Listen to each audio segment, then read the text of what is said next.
السلام عليكم، ازيكم عاملين ايه؟ يا رب تكونوا كلكم بخير. النهارده هنعمل تاني تفريزات لشهر رمضان الكريم. كل سنة وحضراتكم طيبين. رمضان طبعا على الابواب، يعني بنفرز الحاجة اللي نقدر عليها، او بتسهل علينا وقت ومجهود. زي ما حضراتكم شايفين هنعمل سمبوسة البف بطريقة سهلة وبسيطة جدا وناجحة جدا جدا. زي ما حضراتكم شايفين شكلها عامل ازاي، بحشوات مختلفة تعملوها بالحشوة اللي تفضلوها. اهم حاجة بقى ما تنسوش اللايك والاشتراك في القناة لو لسه ما اشتركتوش، وطبعا شيروا الفيديو لاصحابكم عشان يوصل لعدد كبير من المتابعين.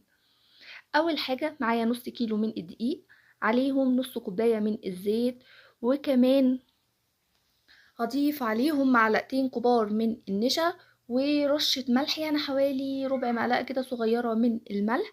هضيف كمان معلقة كبيرة من السكر ومعلقة كبيرة بس ممسوحة كده من البيكنج